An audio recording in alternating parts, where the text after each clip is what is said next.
आई थी, national child policy on children 2013। अब उससे क्या रिट्रीट हुआ, उसके बाद तो हमें देखना पड़ेगा कि कोई और चाइल्ड नेशनल पॉलिसी चाइल्ड पे आई है नहीं आई है। लेकिन ऑब्वियसली चिल्ड्रन जो है वो प्रायोरिटी हैं गवर्नमेंट की। चिल्ड्रन नेशन के सबसे इम्पोर्टेंट एसेट भी हैं। नेशनल पॉलिसी ऑन चिल्ड्रन उसको हम कह सकते हैं।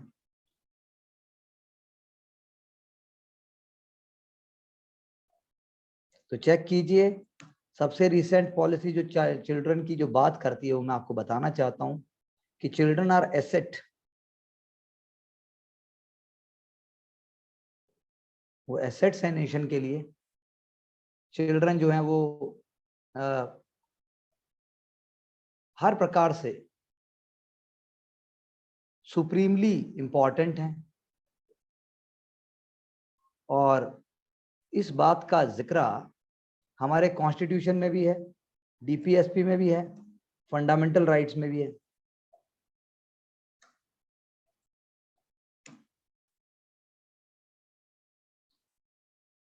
यस, आरटीई है, ऑपरेशन मुस्कान है, ये सारे एलिमेंट्स हैं, ये सारे के सारे एलिमेंट्स हैं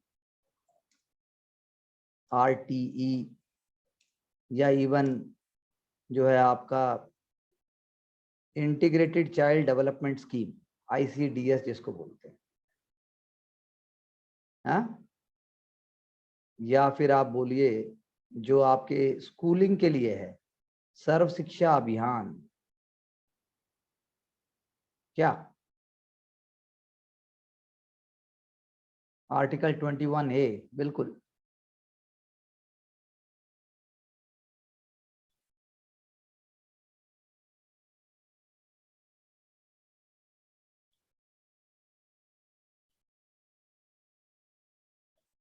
बिल्कुल सही बात है। तो आप समझने वाली बात यह है कि चाइल्ड लेबर कहां से आ गया इसमें, क्योंकि हम चाइल्ड लेबर की बात कर रहे हैं, यानी वर्क। चाइल्ड लेबर क्या है? चाइल्ड लेबर का मतलब है कोई भी बच्चा जब कार्य करता है जिसको कार्य डिफाइन किया गया है कानून के द्वारा, that is called child labour first of all.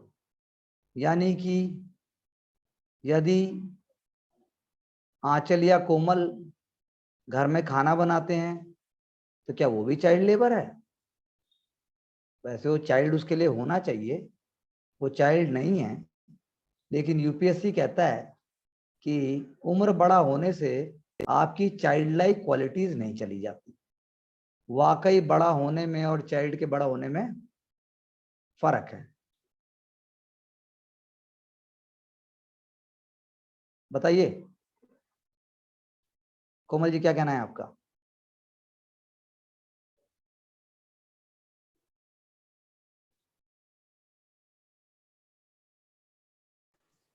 Sir इसको डोमेस्टिक वायलेंस बोलते हैं। ओ माय गॉड, कोमल ने सोशियोलॉजी का प्रयोग करते हुए सीधा ही छक्का लगाया और उसने इसको डोमेस्टिक वायलेंस की कैटेगरी में रख दिया। सनसनीखेज रेडिकल बयान। सीधा ही मतलब इसको पता चलता है कि क्लासेस का असर किस हद तक हो गया है, क्लासेस ने किस हद तक सोच को परिवर्तित कर दिया है। तो भाई अब वर्किंग आवर्स अगर लॉन्ग होंगे बच्चों के लिए और जो है उसके बाद आपको फिजिकल मेंटल हेल्थ को भी दिक्कत होगी, घर से भी आपको दूर रखा जाएगा। तो ये सारी की सारी जो बातें हैं, सारी की सारी जो बातें हैं, ये हमें चाइल्ड लेबर दर्शाती है। ठीक है ना? वर्किंग आवर्स लॉन्ग होंगे, आपको चार्जर की दुकान में काम कर रहे हो आप, या आप कोई और छोटे मोटे काम कर रहे हो, आप बना रहे हो, तो फिजिकल और मेंटल हेल्थ के लिए डेट्रीमेंटल है, तो वो कहलाएगा आपको चाइल्ड लेबर, कोई भी ऐसा काम। तो यानी कि सोशल कॉज क्या है चाइल्ड लेबर के? बहुत सारे सोशल कॉजेज हैं। जैसे एक सबसे बड़ा सोशल कॉज है बॉन्डेज। तो भाई बाप गरीब था, माँ गरीब थी, मर गए, नहीं रहे, परिवार के लोग नहीं रहे, अपमानजनक स्थिति है, तो आप बॉन्डेज में हो, तो आप पूरी जिंदगी बॉन्डेज रहोगे। स्कूल गया तेल लेने। दूसरा, जेंडर डिस्क्रिमिनेशन, लड़कियों को स्कूल जाने से रोक दिया गया। क्या करेगी? चल हाथ बटा, शाम को पौवा भी आएगा, बच्चे को मारा पीटा भी जाएगा, भीख भी मंगवाई जाएगी, इमोरल एक्टिविटीज में डाल दिया जाएगा। तो जेंडर डिस्क्रिमिनेशन है। विशियस साइकिल ऑफ पॉवर्टी, अच्छा वर्ड है, बिल्कुल सही बात है। फैमिली साइज, लार्ज अगर फैमिली साइज है तो आप समझ लो और दिक्कत, लड़का चाहिए, या जो भी कारण है, अज्ञानता है, या कहते हैं कि भगवान के नाम बच्चा हमने नहीं मांगा, भगवान ने दे दिया, ये भी एक है। हम कैसे रोक सकते हैं? भगवान दे रहा है, भगवान कैसे देता है अब ये समझ नहीं आती है हमें। जेंडर डिस्क्रिमिनेशन, फैमिली साइज और पॉपुलेशन, ये भी एक कारण है चाइल्ड लेबर का। फिर उसके बाद जो है बच्चे जो हैं वो वनरेबल होते हैं, बच्चे बोल नहीं पाते, बच्चों को पता नहीं होता सही और गलत क्या है, बच्चे हर चीज को सही समझ लेते हैं, तो ये भी एक कारण है। इसके लिए सेंसिटाइजेशन होना चाहिए। इसीलिए पुलिस के वर्कशॉप लगती हैं स्कूल्स के अंदर, वो बताते हैं कि क्या है क्या नहीं है। पंचायत में वर्कशॉप्स लगती हैं। हेल्पलाइन नंबर आपको बसों में लिखा हुआ है हर जगह। हाँ, लिखा होता है ना हर बस के पीछे, चाइल्ड हेल्पलाइन, वुमेन हेल्पलाइन, खोए हुए बच्चे। क्यों है ऐसा? हाँ कोमल, आप भी उसका प्रयोग कर सकते हो डोमेस्टिक वायलेंस के अगेंस्ट। अगली बार जब हो तो कर दीजिएगा।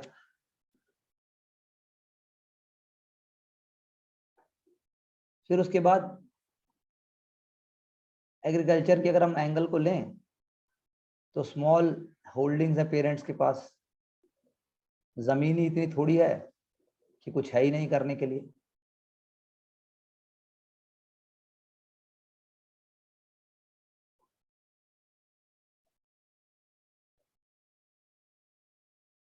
ओके, 1091 फॉर वुमेन, ब्रिजबाला जी ने बताया।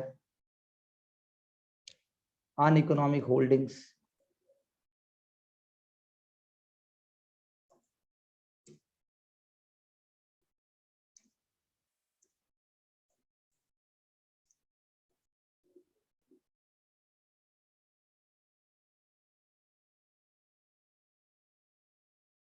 और लीगल फ्रेमवर्क भी यदि पुअर नहीं होगा तो काम नहीं होगा।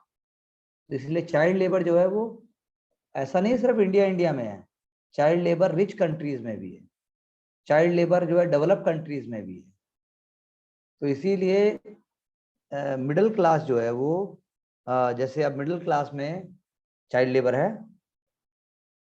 घरों में जो काम करते हैं चीप डोमेस्टिक हेल्प के लिए, गुड़गांव में आप देख लो सारा वही मिलेगा। आप रहते हो फ्लैट में, लेकिन आपके पास काम करने के लिए कौन है? छोटू, छोटू है आपके पास।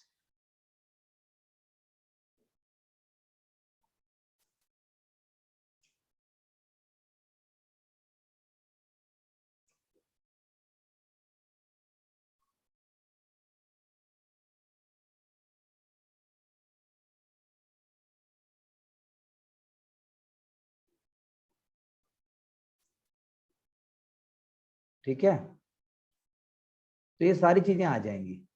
इसमें कई लोगों ने स्टडी भी की है, जैसे नीति मिश्रा ने स्टडी की थी gender criteria to child labour in India. तो जेंडर क्राइटेरिया में क्या बताएगी? वो वही बताएगी जो हम बात कर रहे हैं।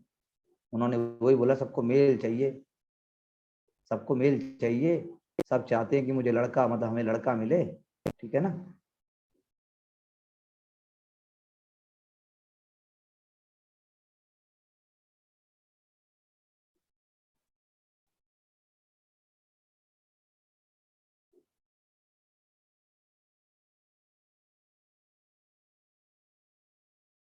तो ये एग्जाम्पल हमें लेने पड़ेंगे जो मैं आपको दे रहा हूं। जैसे आपको देखना पड़ेगा कि फरीदाबाद, पानीपत, गुड़गांव, राजस्थान या पूरे इंडिया में, क्योंकि अब तो आप इंडियन एक्सप्रेस पढ़ रहे हैं, न्यूज़पेपर देख रहे हैं, कहाँ का न्यूज़ आइटम आता है। मुंडका में आग लगी थी तो कौन जला था? बच्चे थे क्या उसके अंदर? क्योंकि सबको चीप लेबर चाहिए। शिवकाशी की जो फायर फैक्ट्री है वो इन दोनों कारणों से खत्म हुई है। तो एग्जाम्पल मैंने एक दिया है, आपको बाकी एग्जाम्पल भी देखने पड़ेंगे। लेकिन बहुत सारे और भी थिंकर्स हैं, जैसे मायरन वेनर का कहना है कि lack of education as the biggest cause behind child labour, कि एजुकेशन ही सबसे बड़ा कारण है जो कि बच्चों को मजबूर करता है। ठीक है ना, क्योंकि वर्क जो है वो ज्यादा रिवॉर्डिंग है एजुकेशन से। उत्साह पटनायक ने भी, वो भी सोशियोलॉजिस्ट हैं, उन्होंने भी अपने व्यू रखे। उन्होंने कहा कि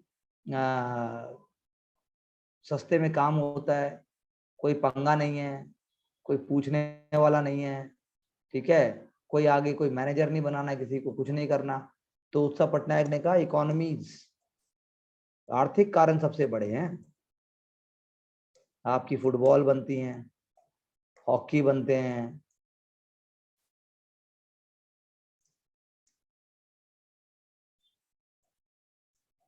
गिटार है, ये सारी चीजें जो हैं क्या दर्शाती हैं? ये फुटबॉल, हॉकी, गिटार कैसे बनते हैं? ये लगे हुए हैं इसमें, स्मॉल स्केल इंडस्ट्रीज हैं।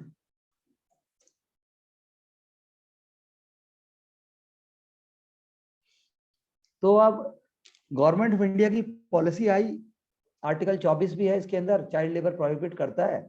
जैसे मैंने अभी शिवकाशी का आपको एग्जांपल बताया, चाइल्ड लेबर बैन भी है 1986 से।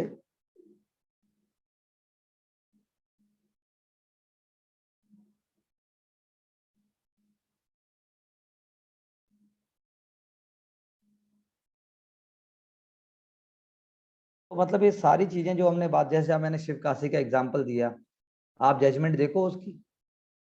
आप आर्टिकल 24 जो है वो प्रोहिबिट करता है, लेकिन अब शिवकाशी की जो पीआईएल था उसमें डिटेल गाइडलाइन दी है।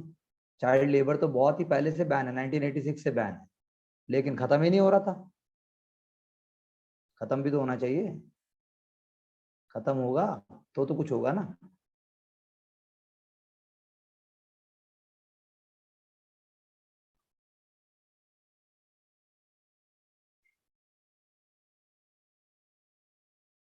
तो हमें जो है फ्यूचरिस्टिक देखना है, हमें ये नहीं देखना कि भाई रटा हुआ, हाँ 24 ये करता है, आर्टिकल ये करता है, वो सब नहीं हमें चाहिए।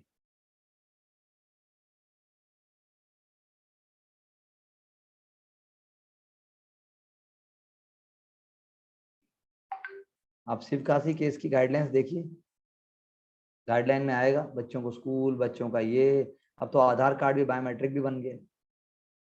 सुप्रीम कोर्ट ने ब्लैंकेट बैन लगा रखा है। गुरुपद स्वामी कमेटी आई थी 1986 में, उस 1986 में सोचिए, उस समय हमने बोला था कि भाई चाइल्ड लेबर बंद होना चाहिए। ढाबों के ऊपर सब जगह आप देखोगे छोटे छोटे बच्चे ही काम करते हैं, सब्जी बेचते हैं, बहुत है। लेकिन आप कब, गरीबी तो मतलब एकदम तो बंद नहीं हो सकता, बंद नहीं भी हुआ है, अभी हम उस पर बात करेंगे स्लम और रीडेवलपमेंट पे। लेकिन इसका मेन कारण क्या है? इसका मेन कारण है जो लास्ट माइल है, जो कनेक्टिविटी है, उसको आप लेके आइए लोगों को, उसको कोई पूछ ही नहीं रहा है।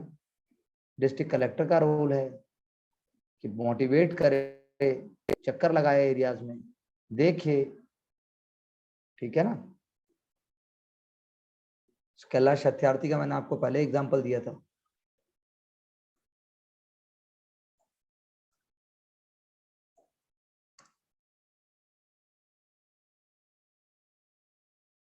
ऐसे ही स्लम की अगर हम बात करें, स्लम, तो स्लम वैसा एरिया है जहां पर ओवर क्राउडिंग होगा।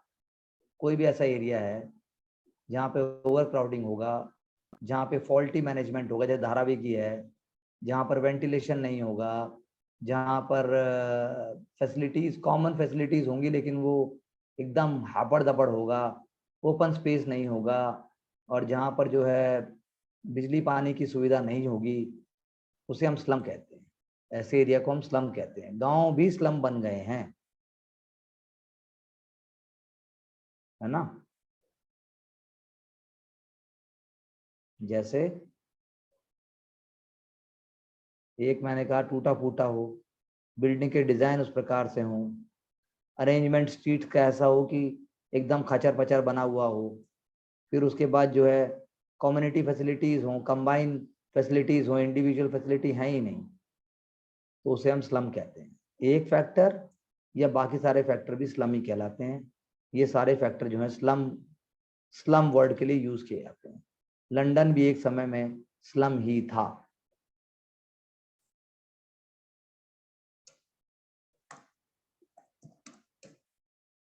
ठीक है जी, पता तो आपको है ही, शब्द मैंने दे दिए। अब फ्रेडरिक एंजल्स ने तो उसी समय में कहा था, फ्रेडरिक एंजल्स ने कहा था कि जब जब इंडस्ट्रीज राइज होंगी तब तब स्लम बनेंगे। सेकेंड वर्ल्ड वॉर आया, उसमें क्या है, पेमेंट किसने पे की, गरीब कंट्रियों ने पे की। आज जापान जैसी कंट्री में स्लम नहीं है, लंदन जैसी कंट्री में स्लम नहीं है, लेकिन इंडिया जैसी कंट्री में तो स्लम है। इसीलिए हमें स्मार्ट सिटीज मिशन, कभी हम कहते हैं Jawaharlal Nehru national urban renewal mission, हम बहुत सारे मिशन लेके आए हैं। तो स्लम जो है एक इम्पॉर्टेंट एलिमेंट है डेवलपमेंट का, क्योंकि वेजेस कम होंगी तो आप अच्छे से नहीं रह सकते, अच्छे से आप नहीं रह सकते तो फैक्ट्री के आसपास रहेंगे।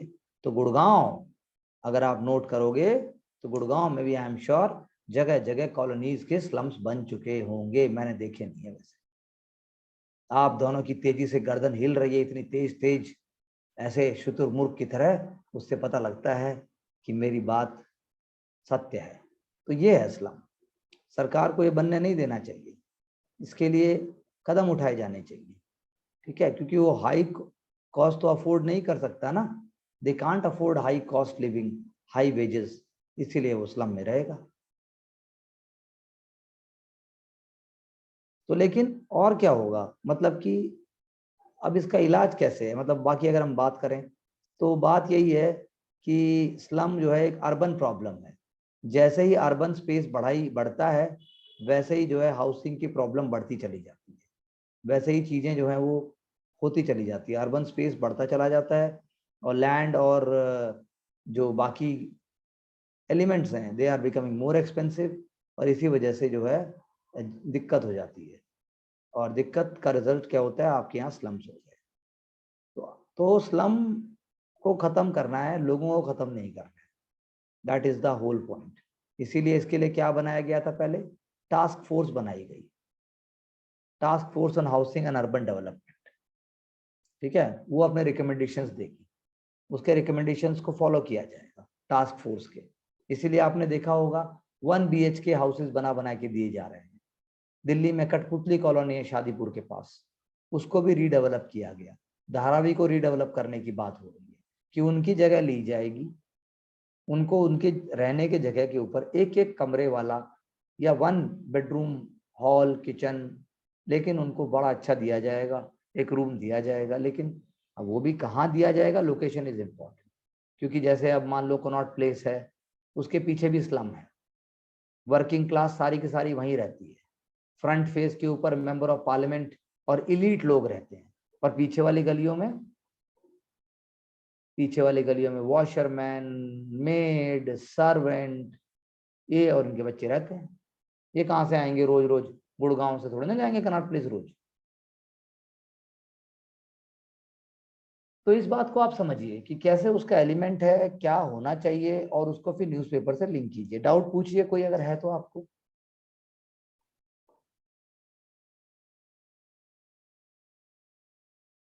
बोलिए।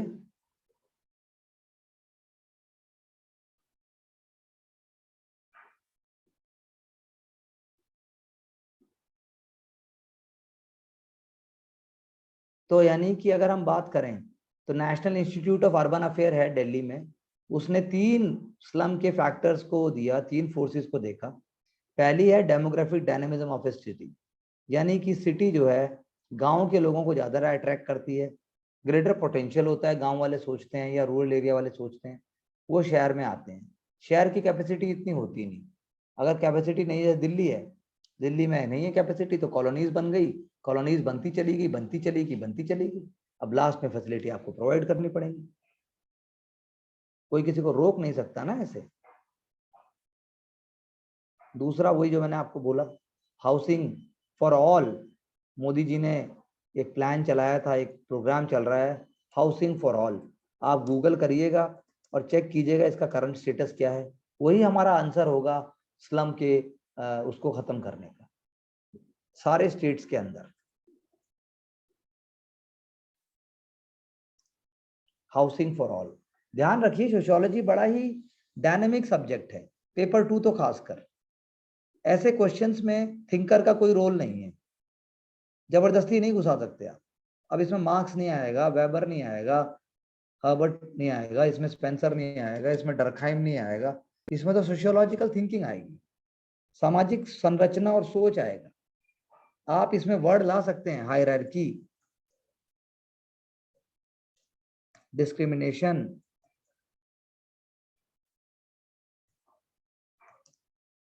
कास्ट मोबिलाइजेशन,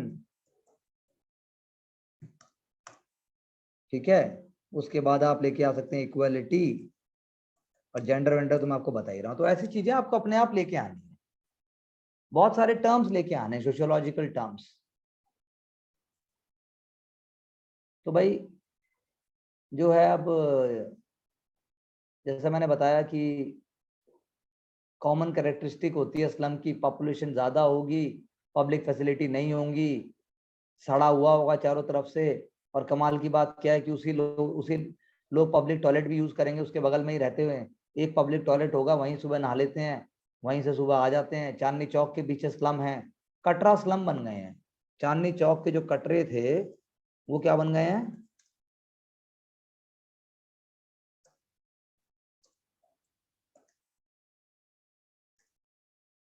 कटरा स्लम बन गए हैं, कूचा और कटरा।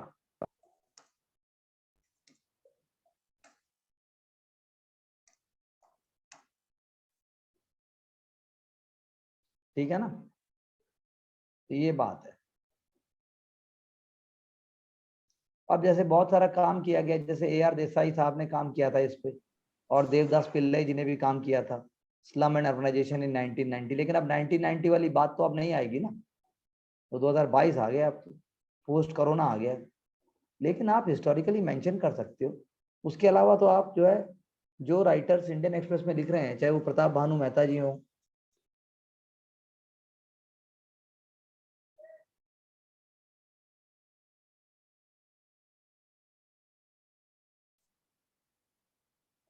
या फिर बाकी सोशियोलॉजिस्ट बद्री नारायण, जैसे मैंने उस दिन एग्जाम्पल दिया था, या फिर आप दैनिक भास्कर और दैनिक जागरण को देखिए साथ साथ में,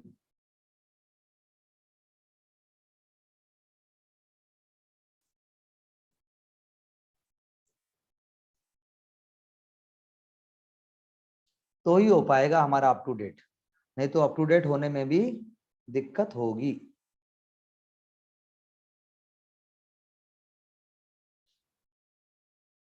समझ आई बात?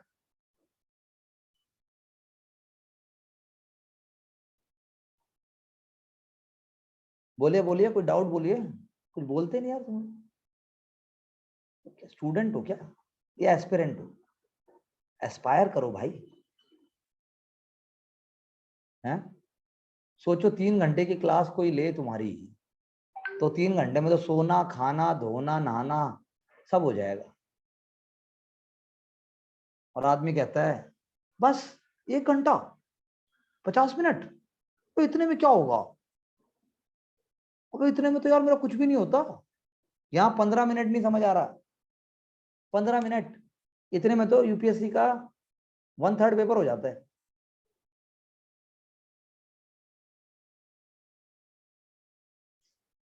फिर भी नहीं बोल रहे यार, अरे डोमेस्टिक वायलेंस ही कर दो कम से कम, कोमल। तो स्लम के ऊपर और भी हैं, जैसे आप स्लम डॉग मिलियनेयर मूवी आई थी, मुझे याद आया, स्लम,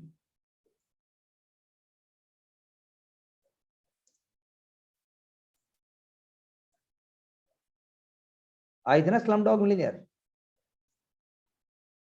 उसको सोचो। फिर उसके बाद आप रिसेंट मूवीज सोचिए, बॉलीवुड की या रीजनल मूवी कोई हो, उसको लेके आओ। नेशनल अवार्ड अगर किसी मूवी को मिला है अभी, सर वो आपको एक रणबीर कपूर की भी थी, वो गली बॉय, क्या? ऐसा ही नाम था सर उसका, शायद गली बॉय। हाँ जो भी है, मतलब पता होना चाहिए यार, उसको यूज करोगे आंसर में, अंडरलाइन करोगे तो नंबर आएंगे। नेशनल अवार्ड किसी को अगर मिला है तो आप लेके आइए ना उसको। तो अब देसाई साहब हो गए, पिल्लाई साहब हो गए, उन्होंने बोला नेशनलाइजेशन कर दो अर्बन रिसोर्सेज का, अर्बन लैंड रिसोर्सेज का। लेकिन अब उससे तो नहीं होगा ना। अडानी अंबानी के जमाने में कहाँ से आप नेशनलाइजेशन करने की बात करते? बहुत मुश्किल है, नहीं हो सकता। गीता दीवान वर्मा ने किताब लिखी, उन्होंने मोरल आइडिया दी। उन्होंने स्लमिंग इंडिया 2000 में उन्होंने किताब लिखी। उन्होंने कहा ये सिर्फ मटेरियल आइडिया नहीं है, मतलब मटेरियलिज्म की दिक्कत नहीं है, ये दिक्कत है मोरलिटी की भी, यानी मटेरियल प्लस मोरल।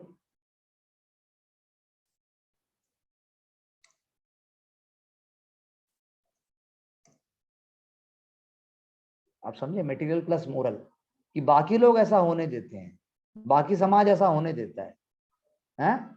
हमारे यहाँ बड़े बड़े गोल्फ कोर्स बन रहे हैं, हमारे यहाँ लेजर पार्क बन रहे हैं, गवर्नमेंट जो है बड़े बड़े फार्म हाउस बनाने को मंजूरी दे देती है, और स्लम्स के लिए कुछ नहीं सोचती। बड़े बड़े बैंकर्स को हजारों अरबों करोड़ों रुपए का लोन मिल जाता है, फार्मर के छोटे छोटे लोन को भी एकदम डंडा होता है। तो उसने मोरल इश्यू है, उन्होंने इस बात को मोरलिटी से उठाया। और फिर उसके बाद जो है ओल्ड सिटी होती हैं, उनके हिस्से कुछ बड़े हो जाते हैं, तो ये सारी बातें बताई। वोट बैंक पॉलिटिक्स की बात है, vote banks, vote bank politics. और उसके बाद फिर जो है property rights, absence of settled property rights भी एक बात है, कि किसका कब्जा है, किसका कब्जा, किसकी चलेगी। तो दादागिरी जो चलती है वो यहीं से शुरू होती है भाई। जो एंटी सोशल एलिमेंट्स हैं वो कहाँ से आते हैं? सबका फायदा है ना इसमें, बस के कंडक्टर से लेकर, और जो जो भी ऐसी जॉब्स हैं जिनमें अच्छे लोग भी हैं और एंटी सोशल एलिमेंट के लोग भी हैं। ये तो क्लास फाइट हो गई, नहीं हुई है क्लास फाइट? बताइए, जॉब कोई छोटी बड़ी नहीं है, लेकिन तबका तो है। तबके से आप लड़ेंगे कैसे? जब तक ऊपर नहीं उठेंगे नहीं लड़ पाएंगे। हाँ भाई, मैं फैक्ट्री में वर्कर हूं, या मैं कंडक्टर हूं, या मैं ड्राइवर हूं। अब मेरे साथ वाले रोज शाम को ड्रिंक करके घर जाते हैं, मैं तो नहीं जाना चाहता, तो मुझे फाइट करना पड़ेगा ना। मुझे उस क्लास से ऊपर उठने के लिए डबल एनर्जी लगानी पड़ेगी। रोज शाम को मेरे बैग में बियर नहीं मिल सकती, रोज शाम को मेरे बैग के अंदर वो नहीं मिलेगा, क्वार्टर नहीं मिलेगा। वरना मजदूर क्लास तो सारी की सारी कर रही है, सुबह शाम तक खूब काम, और रात को चिकन दारू अंडा, और सो गए। सुबह उठे फिर से वही शुरू कर दिया। बताइए, गलत है तो उसमें एजुकेशन कहाँ चली जाएगी? वो भी गर्ल एजुकेशन तो खत्म, पैसा ही नहीं है, गर्ल एजुकेशन प्रायोरिटी नहीं है। जब फीस ही नहीं दी जाएगी तो बात ही खत्म हो जाएगी ना। हाँ, क्यों ब्रिजबाला जी, क्या आपके पास ऐसे कुछ केस आते हैं?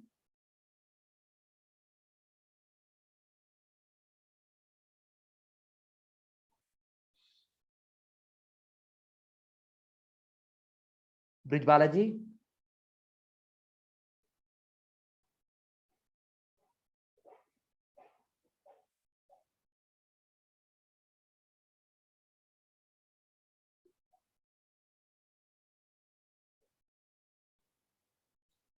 हाँ पॉस्को तो आते ही आते हैं, लेकिन अर्बन और स्लम भी एक कारण है, ब्रीडिंग ग्राउंड है। जैसे हमने वो मूवी देखी थी गंगूबाई काठियावाड़ी, आई थी ना, किसी ने देखी है गंगूबाई काठियावाड़ी? देखो एक बार, सोशियोलॉजिकल पर्सपेक्टिव से सही मूवी है।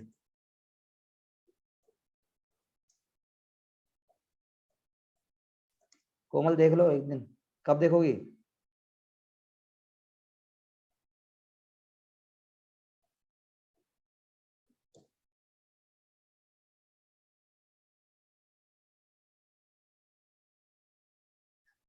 अच्छा, फिर स्टेट ने क्या किया?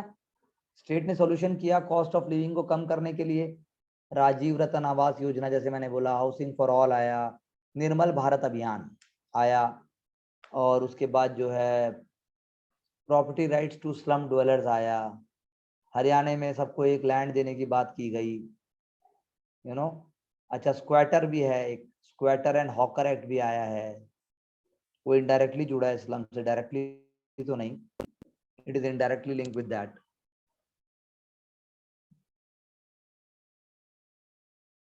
आया ना property rights to slum dwellers act आया, पार्लियामेंट के अंदर अभी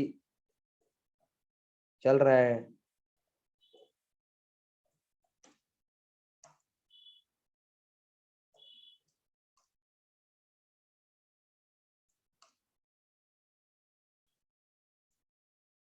तो ये सारी चीजें हमारी इससे जुड़ी हुई हैं।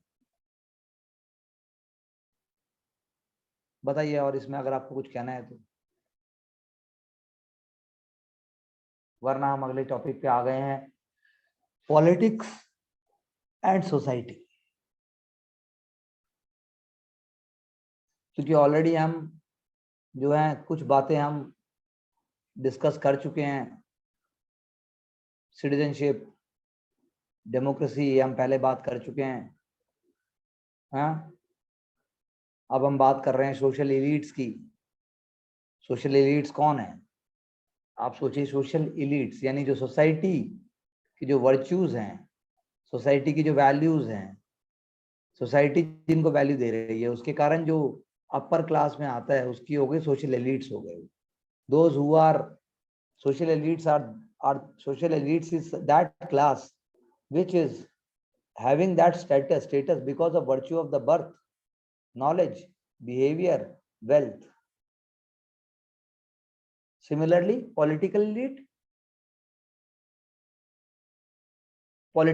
are those who get their position due to the power to influence they possess.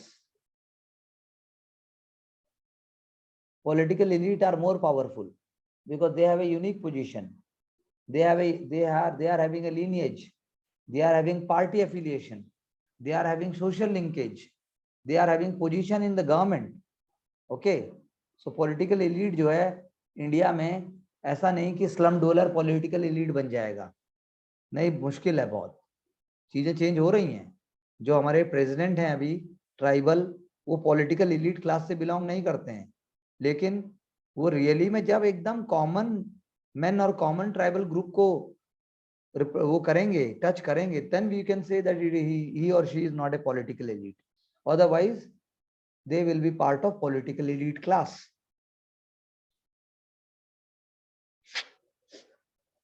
Authoritarian रहेगा, फ्यूडल माइंडसेट रहेगा, और स्ट्रक्चर चेंज में आएगा, स्ट्रक्चर में चेंज आएगा only because of education, only because of development.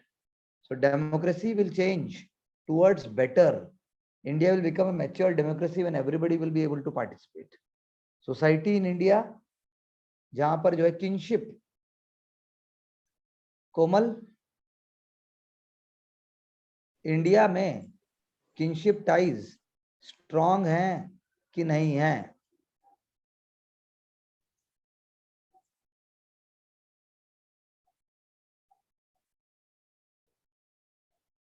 Special economic zone को अभी change कर दिया गया है, अभी आ रहा है, आज ही कल में उसके लिए नई गाइडलाइंस भी आई, तो आप पढ़िए उसको। DHZ आई बिलीव सो ऐसा करके कुछ हो रहा है, I have not read it completely, एक बार मैं पढ़ूंगा फिर डिस्कस करेंगे। लेकिन special economic zone sociological perspective से अगर क्वेश्चन आता है आपके पास, तो आपको देखना है कि वो क्या है, क्योंकि स्पेशल इकोनॉमिक जोन में आप एक्सपोर्ट करोगे, आप गुड्स को प्रोड्यूस करोगे, लेकिन वो गुड्स हिंदुस्तान के मार्केट में नहीं बिक सकते, वो गुड्स अब्रॉड जाएंगे, वो गुड्स बाहरी के लिए हैं। टैक्स फ्री जोन है स्पेशल इकोनॉमिक जोन। तो सोशियोलॉजिकल पर्सपेक्टिव का मतलब क्या है, जो जमीन ली गई है, वो जमीन जिस गांव से ली गई है, जिन गांवों को लिया गया है, क्या उन गांव के लोगों को मुआवजे के अलावा सोसाइटल बेनिफिट्स भी मिले हैं? क्या उनको अस्पताल मिलेगा? क्या उनको स्कूल मिलेगा? क्या उनको एक सोशल लाइफ मिलेगी? क्या उनके आसपास कोई पार्क होगा? तो ये है सोशियोलॉजिकल पर्सपेक्टिव। क्या बच्चे खेल पाएंगे, या सुबह शाम फैक्ट्री की आवाजों के कारण ही वो सब लोग अपने कमरों में बंद रह जाएंगे? ये है सोचने वाली बात। जैसे अगर मैं एक और एग्जांपल दूं, तो ये जो आम्रपाली का केस चल रहा है सुप्रीम कोर्ट में, इसका भी सोशियोलॉजिकल पर्सपेक्टिव है। बहुत सारे लोगों ने सोचा था कि हमारे पैसे हमने दे दिए हैं, जिंदगी भर की कमाई, अब हमारे बच्चे ठीक से रहेंगे, अब हमारे बच्चे स्कूल जाएंगे, अब हमारे बच्चों की शादियां होंगी। वो तो वैसा नहीं हो पाया, वो फंस गए उस चीज के अंदर। वो फंस गए तो they have to spend time, they have to spend money, they have to wait. इसका अपना एक सोशियोलॉजिकल पर्सपेक्टिव है। तो स्पेशल इकोनॉमिक जोन का भी अपना ही एक सोशियोलॉजिकल पर्सपेक्टिव है। एकदम आपको यूनिक और सिंपल लिखना है। फिर उसके अंदर आप लेके आ सकते हो कार्ल मार्क्स का मोड ऑफ प्रोडक्शन का कॉन्सेप्ट लेके आ सकते हो। फिर आप लेके आ सकते हो कि वाकई क्या इंडस्ट्रियलाइजेशन होगा कि नहीं होगा। समझ आया कोमल जी? समझ आया आंचल? Yes sir. तो किनशिप टाई इंडिया में बहुत स्ट्रांग है, इसीलिए डेमोक्रेटिक सिस्टम होने के बावजूद भी जो है यहाँ पर पॉलिटिक्स के अंदर किनशिप टाइज चलते हैं।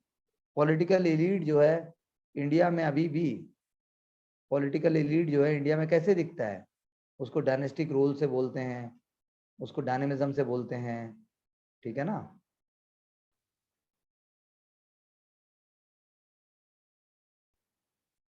पर्सनैलिटी कल्ट से उसको बोला जाता है।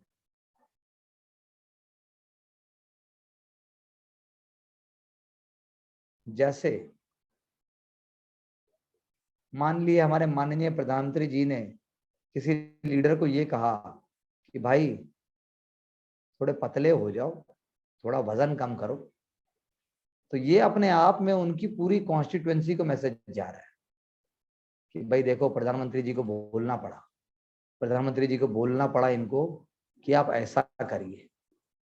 और वो नेताजी मान लो अगले दिन ही सोशल मीडिया के ऊपर अपने आप को थोड़ा सा एथलेटिज्म में या थोड़ा दूसरे तरीके से अपने आप को शो करेंगे, तो वो भी अपने आप में एक एग्जाम्पल है। तो आपको स्मार्ट होके देखना है कि क्या हो रहा है, कौन क्या बोल रहा है।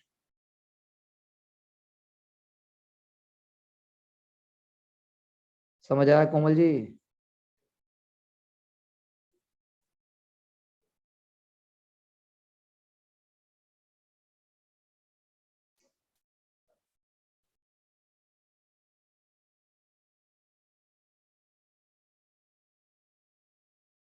तो अर्बन एरिया में सोशल एलीट जो है वो कौन होते हैं? जो प्रोफेशनल सर्विस क्लास है, अचीव्ड स्टेटस, हमने पहले बात की थी। अचीव्ड स्टेटस होता है उनका, उन्होंने जो लाइफ में अचीव किया, अपने नॉलेज के दम पे अचीव किया, अपनी मेहनत के दम पे अचीव किया, ठीक है ना। वो प्राइमरी फैक्टर है। इंडस्ट्रियलाइजेशन ने जो है कॉम्पोजिशन चेंज कर दिया है सोशल एलीट का। अब तो यूट्यूब इन्फ्लुएंसर भी एलीट हो गए हैं। Consumption habit, changing consumption habit बताती हैं कि आप एलीट हो कि नहीं, ठीक है ना। भाई अगर आप एलीट हो तो बहुत मुश्किल है कि आप pizza, pasta, Greek food, Norwegian food, sea food, इन सब में करोगे। दाल बाटी चूरमा थोड़ी ना बनेगा तुम्हारे घर। बाजरे की खिचड़ी बनी है जी, कोमल बता रही है, वो भी डोमेस्टिक वायलेंस के साथ। कैसे होगा? वरना इलीट क्लास में तो क्या खाया आज? आज मैंने ताइवान ताइवानीज मशरूम्स खाए हैं। तुमने क्या खाया? मैंने जो है नॉर्थ पोल से, या मैंने जो है मतलब नॉर्थ पोल तो ज्यादा हो गया, लेकिन मैंने जो है रोडोडेंड्रॉन्स मंगाए थे। चिप्स भी आपके यूएस से इंपोर्ट होके आते हैं, सोचिए आप। बेरीज, बेरीज इंपोर्ट होके आती है। अरे भाई हमारे यहाँ भी बेर है, बेरीज खाने की क्या जरूरत? हमारे यहाँ जामुन है, हमारे यहाँ किशमिश है, लेकिन नहीं। तो ये जो कंजम्पशन पैटर्न जो चेंज हुआ है, जैसे अब अलसी, आप लोगों ने अलसी सुना है? नहीं सुना। कोमल ने नहीं सुना अलसी। अलसी हर घर में मिल जाएगी, दुकान पे जाके देखो। तो अलसी बिहार में बहुत होती है, 100 रुपए किलो, 50 रुपए किलो, 40 रुपए किलो। लेकिन आप मॉल में जाओ, खासकर ये जो आयुर्वेदा शॉप्स होती है इन पे जाओ, 100 ग्राम अलसी आपको 500 रुपए की मिलेगी, रोस्टेड अलसी। बस हो गया elitism, consumption, food habit change हो रही। पंपकिन सीड आप लो पैकेट में, और ऑर्गेनिक, जो एक नया फैड है ऑर्गेनिक, हम तो सब ऑर्गेनिक खाते हैं। ऑर्गेनिक आटा 200 रुपए किलो।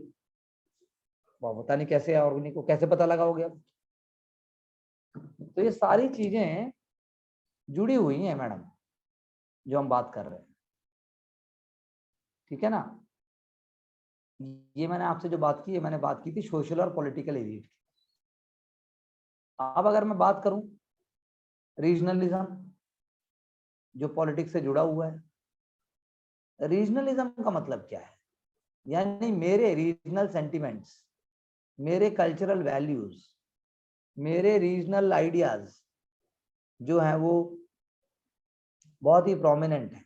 जैसे तमिलनाडु, बात बात के ऊपर आता है तमिलनाडु का तमिल कल्चर। क्या आता है? तमिल कल्चर।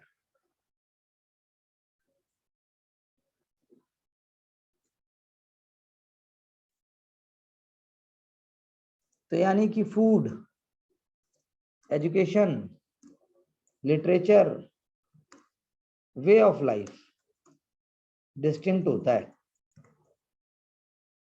उस रीजन का, वो कहलाएगा रीजनलिज्म। तो क्या रीजनलिज्म ऑलवेज बैड है? क्या रीजनलिज्म ऑलवेज बैड है? क्या रीजनलिज्म ऑलवेज नेशनलिज्म के लिए खतरा है? क्वेश्चन ये उठता है। तो रीजनलिज्म एक आइडियोलॉजी है।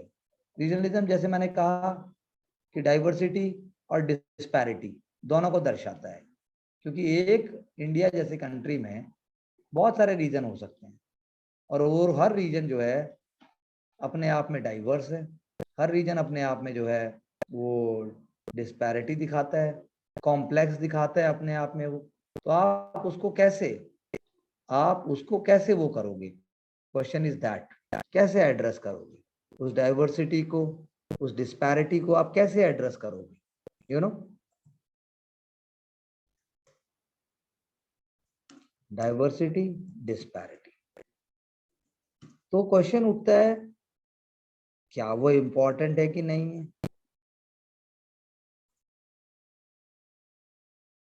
डाइवर्सिटी और डिस्पैरिटी इंपॉर्टेंट है कि नहीं है? डाइवर्सिटी और डिस्पैरिटी कितने हद तक हो? डाइवर्सिटी और डिस्पैरिटी लेके चले कि नहीं लेके चले? ये सारे क्वेश्चन मिला के रीजनल मूवमेंट को लेके आते, यानी रीजनल मूवमेंट चलती है। रीजनल मूवमेंट के साथ कुछ और मैं भी आपको एक टर्म बताऊंगा। रीजनल मूवमेंट मांगती है कि मुझे कंसेशन मिलना चाहिए। मुझे क्या मिलना चाहिए? कंसेशन। रीजनल मूवमेंट क्या बन जाती है? एक आइडेंटिटी मूवमेंट बन जाती है। जैसे गोरखालैंड, हरित प्रदेश, बुंदेलखंड, ये सब क्या है? आइडेंटिटी की बातें हैं। कई बार आवाज उठी, लेकिन अब आवाज नहीं उठ रही है। रीजनल,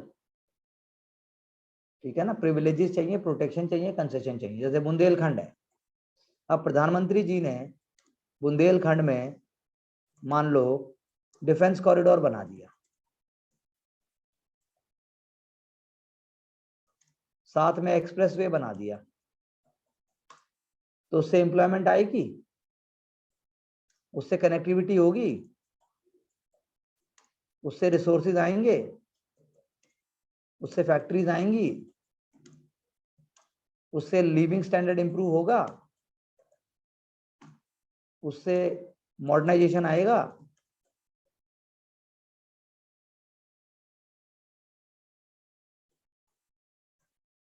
उससे टेक्नोलॉजी आएगी। तो इन सभी कारणों से आप कह सकते हो कि भाई जो है रीजनलाइजेशन को, रीजनलिज्म इंपॉर्टेंट है, लेकिन रीजनलिज्म को अगर ये सब चीजें मिलेंगी तो वो एग्जिस्ट भी करेगा, लेकिन नेशनलिज्म के अंदर ही कोर में रहेगा। तो इसीलिए रीजन स्टेट जो कॉन्फ्लिक्ट है, रीजन और स्टेट का जो कॉन्फ्लिक्ट है, वो इंस्टीट्यूशनल स्ट्रक्चर के हिसाब से दोनों में झगड़ा होता है। रीजन जो है वो क्वेश्चन करता है कि भाई जो सेंटर है वो मेरे साथ डिस्क्रिमिनेट कर रहा है, जैसे जैसे तमिलनाडु बोलता है कि नीट के एग्जाम को इस प्रकार से लिया जाए, या जीएसटी को ऐसे किया जाए, या फिर जो अनइक्वल डिस्ट्रीब्यूशन है रिसोर्सेज का उसको वो क्वेश्चन करता है, समझे। तो रीजन और यानी किसी स्टेट और राष्ट्र का जो कॉन्फ्लिक्ट होता है कंसर्न रीजन के लिए, वो ये सारी चीजें दिखाता है। लेकिन अगर मान लो सेंटर जो है वो फ्यूडलिस्टिक टेंडेंसी को नहीं दिखा रहा है, सेंटर जो है वो पॉजिटिव एंगल से काम कर रहा है, तो ऐसा नहीं होगा। इसीलिए एक वर्ड क्या आता है, अभी मैं आपको वर्ड बताता हूं, कोऑपरेटिव फेडरलिज्म। कोऑपरेटिव फेडरलिज्म आता है ना, एक आता है कॉम्पिटिटिव फेडरलिज्म।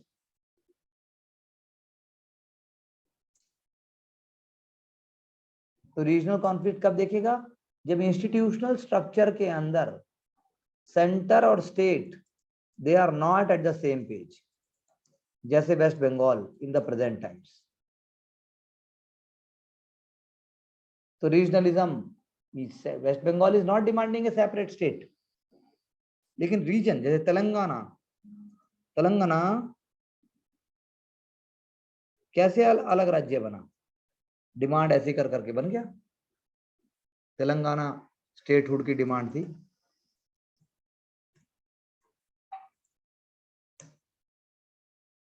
समझे।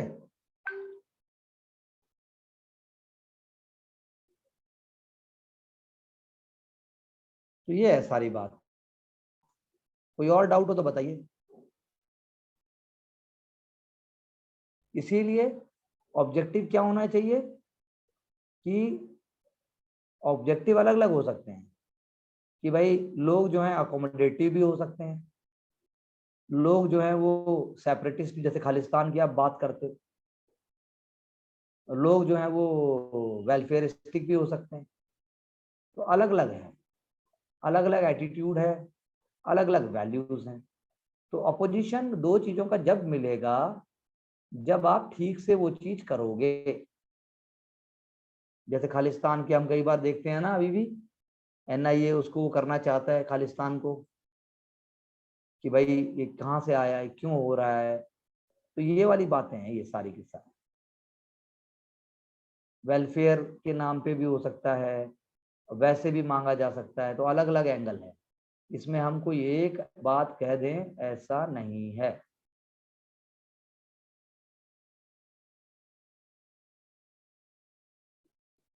बताइए कोई डाउट।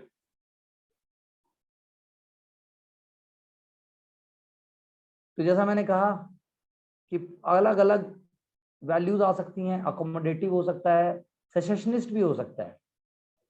सेसेशनिस्ट यानी हमें अलग कर दो, हमें अलग राज्य चाहिए। कोई कहता है हमें ऑटोनॉमी दे दो, ठीक है ना। एक मैंने बोला अकोमोडेटिव है, एक मैंने बोला प्रोटेक्शनिस्ट हो सकता है।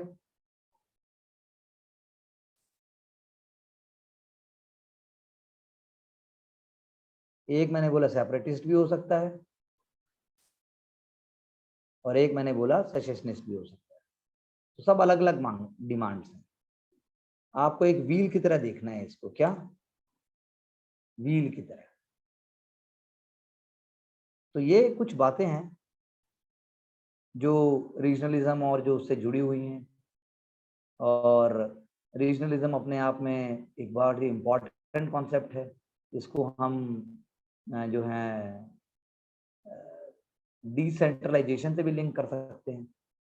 तो कुछ और इसके एलिमेंट्स हैं, कुछ और इसके आइडियाज भी हैं, वो हम कल उसको आगे लेके चलेंगे। अभी तक आप इतना कवर कर लीजिए, और मैं इन्हीं में और थोड़े से थियोरेटिकल एस्पेक्ट को पहले बताऊंगा, और फिर कल हम पंचायती राज पे चलेंगे। रीजनलिज्म आज की डेट में इतना इंपॉर्टेंट एजेंडा नहीं है, क्योंकि central government is very strong, लेकिन फिर भी क्वेश्चन आएगा रीजनलिज्म पे। तो आपको देखना है कि जो एंटी सेंटर टेंडेंसीज हैं वो कैसे दिखा रही हैं। तो मैंने आज क्या क्या कवर किया? आज हमने कवर किया थोड़ा सा, एक ब्रीफ डिस्कशन हमने किया चाइल्ड लेबर के ऊपर।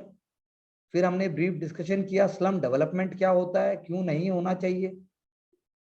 फिर हमने जिक्र किया पॉलिटिकल एलीट और सोशल एलीट क्या होता है, उनके कुछ फीचर हमने बोले, कंज्यूमर पैटर्न की बात की।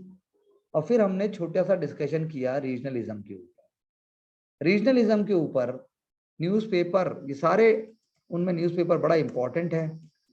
आप जैसे ही गूगल करेंगे कुछ ना कुछ आर्टिकल्स आपको मिलेंगे, और मेरी कोशिश है कि उन आर्टिकल्स में से कुछ एलिमेंट निकाल के आप अपने आंसर में लाएं, क्योंकि इनके आंसर बड़े डायनेमिक होंगे, जैसा हमने सोसाइटी और रिलीजन में देखा।